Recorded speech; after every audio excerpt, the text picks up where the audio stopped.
നവോത്ഥാനവുമായി ബന്ധപ്പെട്ട വളരെ പ്രധാനപ്പെട്ട കുറച്ച് ചോദ്യങ്ങളാണ് ഇന്ന് നമ്മൾ പഠിക്കുന്നത്.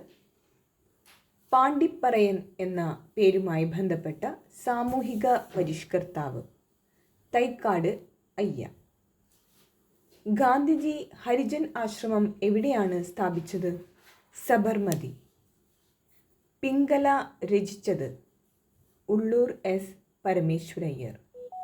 ഭാരതകേസരി എന്ന് വിശേഷിപ്പിക്കപ്പെട്ടത് മന്നത്ത് പത്മനാഭൻ.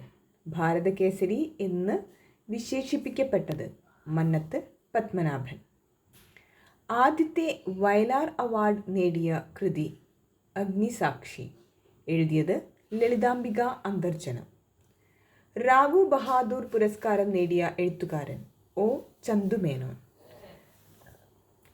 കണ്ണുനീർത്തുള്ളി എന്ന വിലാപകാവ്യം രചിച്ചത് നാലപ്പാട്ട് നാരായണ മേനോൻ. ക്വിറ്റ് ഇന്ത്യ പ്രമേയം 1942 പാസാക്കിയ കോൺഗ്രസ് സമ്മേളനം, മുംബൈ സമ്മേളനം. സ്വദേശാഭിമാനി രാമകൃഷ്ണപിള്ളയെ നാടുകടത്തിയ ദിവാൻ പി രാജഗോപാലാചാരി.